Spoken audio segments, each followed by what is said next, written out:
If things got complicated in your marriage and adultery happened, would you forgive and reconcile or divorce? It was like the deeper I dug into learning more about God, the more he showed me about myself. And the more that he showed me about myself, the more I hated myself. It's so hard for me because I care about you so much and I can see that, something's off. Hello, you guys. The duo is back. It's been a little while. Thank you so much for being patient with me. I just really needed to have a little bit of a break. I was feeling burnt out. 3 disclaimers before we start this video. First of all, the microphone that you see in all of our videos that we always use has finally gone kaput and we haven't gotten around to getting another one. So right now we're sticking this little Rode mic onto a spatula stick. I kind of like this actually. I think it's like it adds That's because personality. you're all about practical. You don't care about aesthetic. Yeah. This is like, I hate this. I think it's you know what, it builds character How does it build character? because it's You always wood say and everything builds character. yeah, it's wood and we build with wood.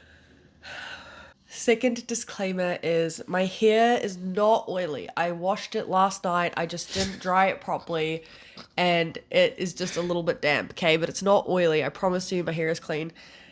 And then third disclaimer. I didn't know we had 3 disclaimers. I didn't even know we had a single disclaimer. Third disclaimer, I'm really sorry about my blocked nose and sounding really nasally. I hope that you guys can push past that. I am recovering from the flu, so please just forgive this blocked sounding. Actually, I've nose. got a disclaimer of my own. What's your disclaimer? Disclaimer of my own is that I've got a backwards hat on because I'm just bringing it back to my like 15-year-old self where I'd wear my hats backwards all the time. And I just kind of want to bring that back. I feel like that was like a pivotal moment in my life where I wore hats backwards and I just wanted to be a bro so bad. So I just took that on and became a bro. Bros around the world, we remember you. We remember your snapbacks. And we remember everything you went through. All right, we got places to go, people to see. Let's wrap this up, bro. Okay. So a few videos back, we did myself asking my husband deep questions I never have before, and then we did husband asks me deep questions he never has before. And now we are doing answering deep questions that you have asked us that we have never answered before. So this is going to be very juicy. You guys went in and I actually had to look at these questions for a little bit beforehand because they're so intense that I was like, I actually don't know if I can come up with an answer on the spot because they're very like thought-provoking. So good for you guys. Some of them I still don't know my answers, so we'll just see what comes same.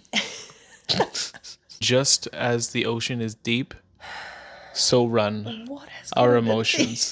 What is So run our internal thoughts. So run these questions. So run these questions. Okay. We would love if you guys were All right. First question. I deserve that. For all of those disclaimers, I'm going to start off piping hot. Okay.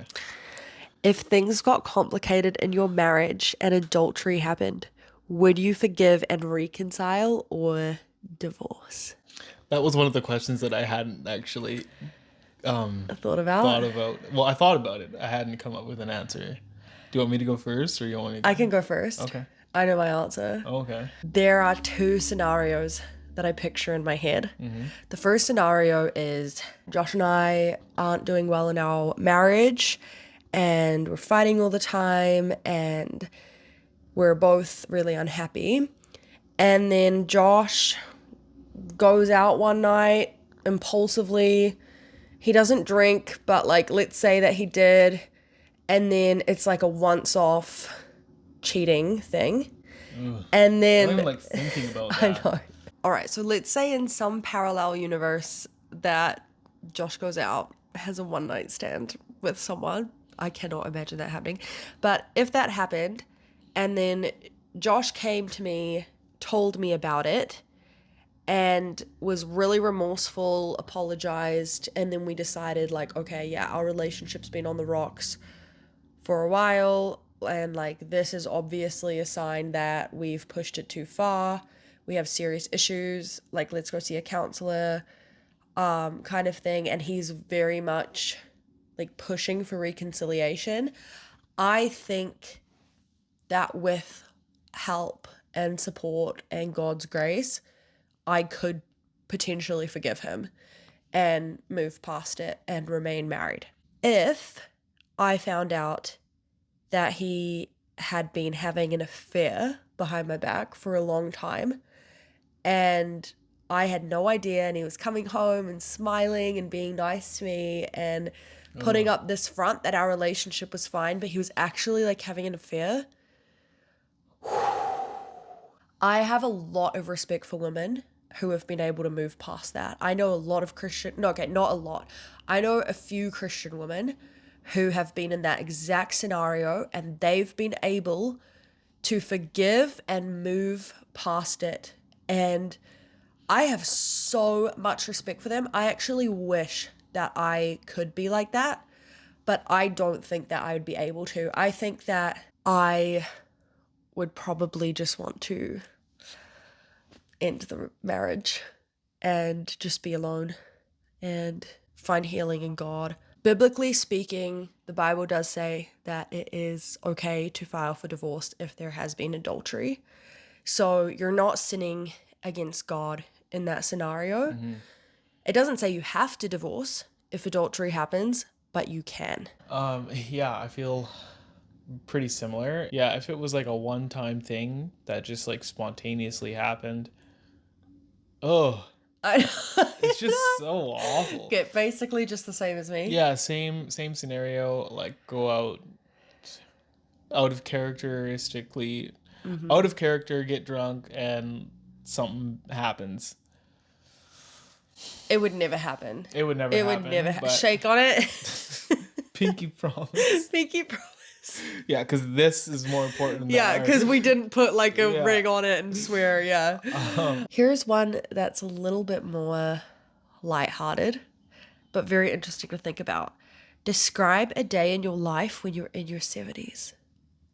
I never think about when I'm in my 70s. I know I'd love to have grandkids. Yeah, I feel like wake up, eat a bowl of oatmeal. Oatmeal? Yeah. You'd rather have oatmeal than like pancakes or like bacon and eggs? I feel like a typical day in my 70s, I'm probably just going to be eating oatmeal. Okay, yeah, good. So that I don't need, take the dentures. Don't need the dentures in for that, All right. I mean, hopefully I'll have a full set of teeth, but who knows, right? Yeah. Okay, oatmeal? Oatmeal for breakfast. Go for like a morning round of disc golf. Of course. Yeah, even though my shoulder's kind of bugging me, but I'll just, play through it. Yeah, play through a nice easy course or something. And then maybe we get together. You slept in nice and long. And then, we read some Bible together. Yeah, we have lunch with the grandkids. And then we play with them until we're so tired. Yeah. And then we go home and have a nap. Because I know old people. And we have at least one little dog, maybe two little dogs. Oh my gosh. Just two little hypoallergenic, cuddly dogs. Basically like my parents' dogs, Millie and Molly. And then maybe we sit down and have our own little time or read a book or something like that. While doing a crossword. Do a puzzle or something. Do a puzzle together. While listening to an audiobook. Yeah. And then we do that for part of the afternoon. Dinner time, we have dentures are in now. So so we have what are we having for dinner? We're having nice steak dinner or something like that on the barbecue. And then in the evening or afternoon, we go to our water aerobics class. Yeah. At the pool with all our friends, all our old friends. You know what? That actually sounds like a great day in the life of the age of 70. Let's see if that happens. What is something that we disagree on? I feel like we had a conversation recently that we're like, we just do not see eye to eye on this. I feel like we're being disingenuous, but like I actually can't think of something that we Disagree on? completely disagree on. Yeah. Oh, the toilet seat. You think that it's a nice thing to put the toilet seat down, and I think it should be compulsory. Yeah. Like I don't think that I should have to apologize if I forget to put the toilet seat down. And I think you should. Yeah. I think if you forget to put the toilet seat down, you should go, "Oh, I'm sorry, hon." Because like that's the polite thing to do. And if you forget to do it, it's like, "Oh, I'm sorry, hon, I forgot." And then I get to go, "Oh, it's okay, babe. Just don't do it next time." That sounds very prideful to me. No, it's just No. maybe it's just how I was brought up. I We think- always laugh about this because apparently I always say that. I'm always like, that's just how I was brought up. Yeah. I think that putting the toilet seat down is a very nice thing to do and a courteous thing to do. But like if you forget to put the toilet seat down, like I don't think it's something that you need to remind your partner of, like, hey, by the way, this one time this week, you forgot to put the toilet seat down. Like, Yeah, just, I don't do that anymore. no. But I used to. That's I'd what be like, we'd you argue forgot to do the about. toilet seat. But every time that you do leave the toilet seat up, I do like, You haven't been doing it anymore. It's been really nice. But you have reminded me really nicely. And so I've been like, oh, my bad. right now off the top of our heads, we can't think of anything other than the toilet seat that we disagree on. Can you? Not off the top of my head, no. No. What is the greatest non-physical pain that you have ever felt? Okay, without a doubt, would have been when I first came back to Christ. And like I was reading my Bible, like I blew through the New Testament, like I swear it took me like a few days. Wow. Like I just like read it and read it and read it and read it for hours. Yeah. And it was like the deeper I dug into learning more about God, the more he showed me about myself, and the more that he showed me about myself, the more I hated myself. So I was just like, it was just like so much light was exposing all the darkness in my life. It was overwhelming. Yeah, but also it was just like, I'm such a piece of crap. Like deep down, just like, wow, like I would think, okay, like I'm doing better now. Like I'm not doing this and this and this, and I'm doing these things right. And then it was like, no, at your core, you're evil. Like that's basically what was being revealed to me. It's like I've heard people say the difference between guilt and shame is guilt is I've done something wrong, and then shame is I am something Yes. wrong. So yeah, I was definitely feeling very guilty and allowing that guilt to turn to shame instead of Yeah. allowing God to like Grace. give me grace. Yeah. Accepting God's grace. Yeah. So I like just went through this like extreme self-loathing for you know, a few months, I think. And just kind of had to come to that point where I go, okay, like I accept the grace that you're giving to me. Yeah. And like I wish that was just like a one-time thing, but it's ongoing. Like I'll still think back to times in my past where I'm like, oh my gosh, I feel so crappy about that. And then I have to go, no, I've been forgiven. Yeah. No, don't let that, like learn that lesson, but don't let that haunt you. Yeah. Just like take the lesson, take the grace, make the changes, and continue to make those changes. But don't let that just completely beat yourself up and Yeah. wallow in your own shame and self-loathing. Like actually give that up. And you know how to do that now, but that's something you had to learn because Yeah. back then you just were immersed in Yeah. the shame. Oh, I'm Yeah. glad that you're out of that now. Yeah, me too. I would say for me, it's really like it's a bit more difficult for me to pinpoint exactly like what was the worst emotional pain I've ever had. But one of the most difficult things one of the most difficult things that I've ever had to walk through was when I had anorexia when I was younger. There were so many times during that I just had such emotional lows. And I could see how hard it was on my parents, and I felt so guilty for what I was putting them through. But then I felt so trapped in all of this like self-hatred and these compulsions that I had set for myself that I just couldn't break free from. I just felt very trapped and hated the way I was living, but was really struggling to change it. It was a heavy thing. It was an oppression to walk through, and that was like very significant. Okay. So this person is trying to stir the pot. They said, what are each other's greatest strength and greatest weakness? Which, it's one thing for me to answer this for myself. It's another thing to give you the power to answer this on my behalf. But for the video. Greatest strength, that's so hard. I know, there's so many to choose from. There is, actually. But I think your greatest strength is your willingness to try. Oh. That's like you're always willing to try. Whether it's like forgiving, whether it's cooking food, whether it's like whatever, all these different things. Yeah. So it's very broad, but you're always willing to try. So that's a really big strength. Trying to get better. Yeah.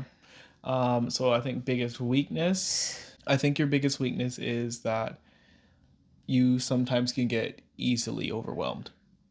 Yeah. This week you've been really trying to keep the house clean.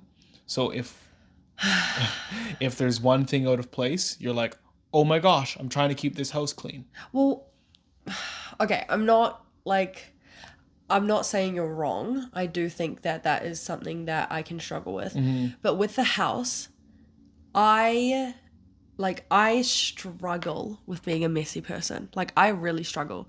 I'm not naturally a tidy, organized person. I am really working on it, especially this year. It's like a New Year's resolution for me to, after I'm done using something, to not be like, oh, I'm going to come back to it later, so I might as well leave it out. Like, to be like, no, I'll just put it away, and then later when I need it again, I'll just take it out again. It's not a big deal. Because small things like that where I'm like, oh, there's no point in putting it away, I'm going to use it again. Or, I don't know, like I do the laundry and then I just leave the clean laundry in the basket for who knows how long. Like, doing all of those like little bad habits around the house all the time causes me to be so overwhelmed, and like it's to the point where I get irritated with myself because I'm like, why do I do this to myself? Why can't I just stay on top of things so that I don't feel overwhelmed, and then I don't feel like now I have all these different things to do? And so this week, like, it might sound ridiculous to some of you who find it really easy to keep a clean home, but I've been like listening to podcasts and stuff and really trying to think of ways that I can break my bad habits and implement new ones so that I can be less overwhelmed in my home. That's probably just another example of your, like, one of your strengths is Like you're trying. Yeah. And then, because you're not, sorry, I know you're trying to say something, but Yeah. you're not just like, I'm a messy person, deal with it. no, because the person it affects the most is me. True. This week, I know to you it might seem like I'll be like, Josh, I asked you to do this like an hour ago, like, can you please do it? And then you're like, oh, now she's complaining of one thing's out of place. But it's just because, it's not because I'm obsessing, but it's because I so desperately want to get better and like don't want to be overwhelmed. And I know that it takes one thing to be left there and one thing to be left there, and before I know it, I'm swimming in things to do. Your biggest strength, you have a lot of strengths. I would say first thing that comes to mind is like, maybe this is kind of similar to what you said about me, but it's a little bit different, is that you push forward. Like, you always push forward. Like, with your work, it's raining, it's snowing, you push forward. If you want to do something, but you feel under the weather, you push forward. If you're upset, but you don't want to let your emotions control you, you push forward. Like, nothing can stop you. You know what you want to achieve and you know what you want to do, and you don't let anything get in the way. You just push forward. Well, thank you. Okay, weakness. Okay, can I be honest? Sure. Like, can I actually be honest? Sure. Are you nervous? I think one of your weaknesses, which you have been getting better at the longer that we've been married, for real. Actually, you haven't said your 7 good things to 1 bad thing yet. You didn't do it either. Maybe it's connected to your strength, actually, of pushing forward, is if you are going through something difficult, you are very reluctant to open up about it and talk about it, even to me. That's true. And that's tough, because I get that it's fully your right to keep things to yourself and to work through things alone. But also, humans weren't made to walk through things alone. And especially being your wife, I am here to support you and I have your best interests at heart. And I've really tried our whole marriage to prove to you that you can come to me and tell me anything. And why am I getting emotional? And I would never judge you and just always be here for you. Oh, thank you. Yeah, you're definitely right though. I'll just I don't say nothing, and you'll be like, finally you'll be like, what's wrong? And I'm like, oh, nothing. And you're like, no, seriously, what's wrong? And I'll be like, well, the past 4 months. Yeah.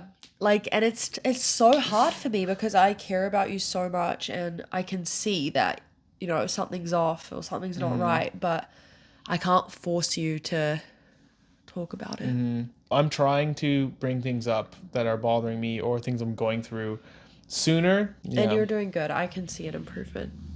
Thank you.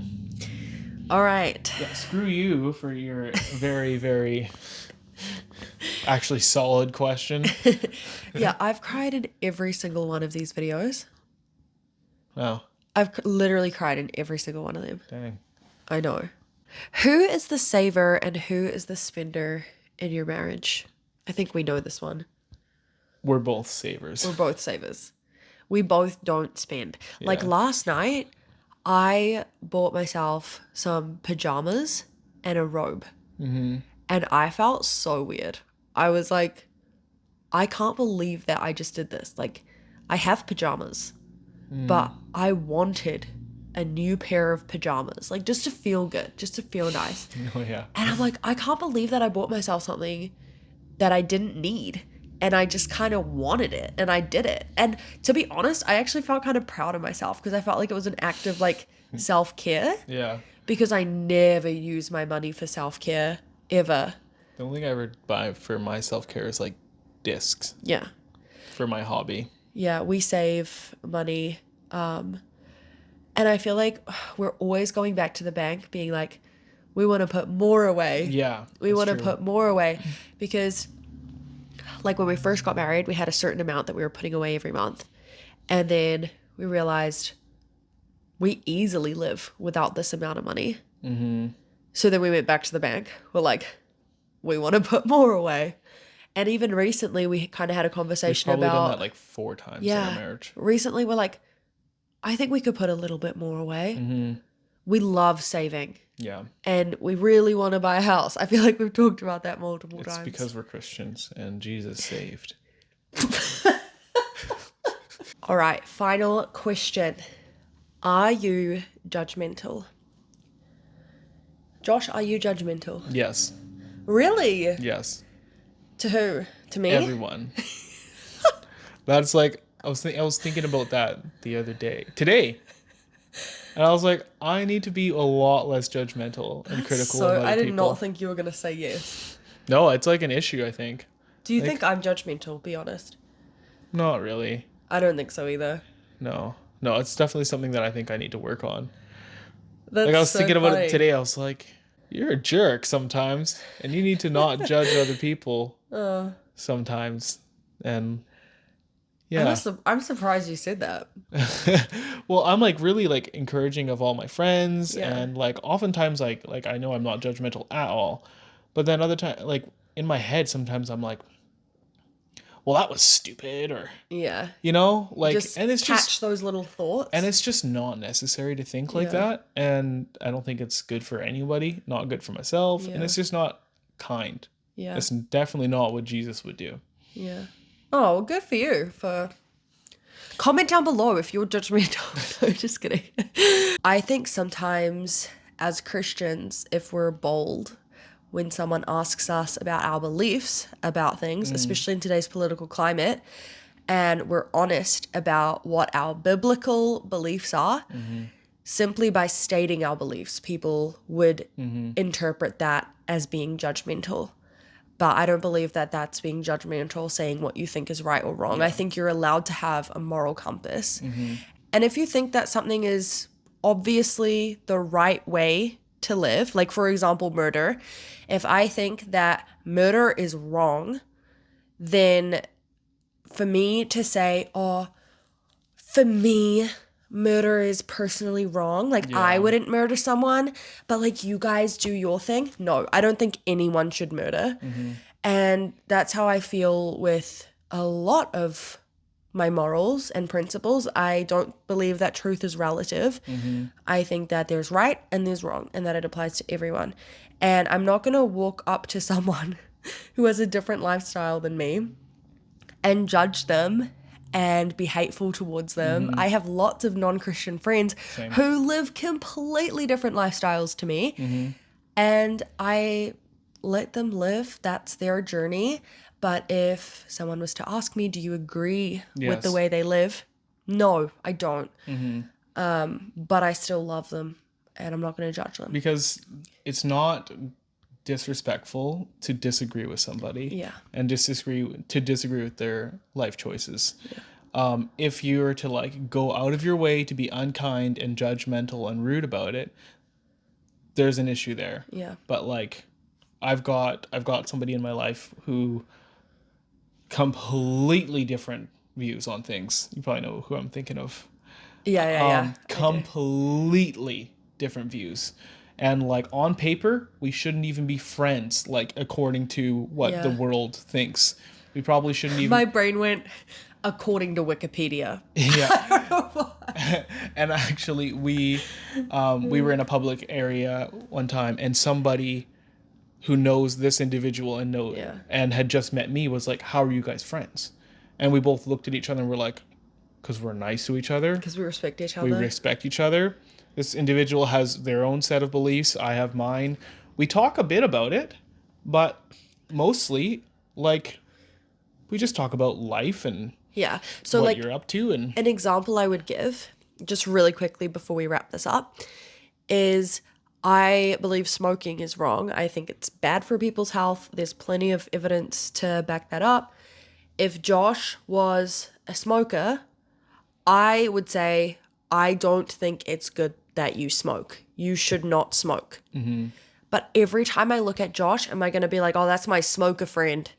Oh, that's the smoking guy. No, that's Josh. Like, he happens to smoke. I disagree with it. But there's so many more parts to Josh than the fact that he smokes. And that's how I feel. That's a good analogy. Thank you. All right, we will see you guys in next week's Saturday's video. Thank you so much for watching. We have a very exciting video for next week Saturday. So subscribe and hit the notification bell so that you don't miss it. Love you guys. Bye. Bye-bye.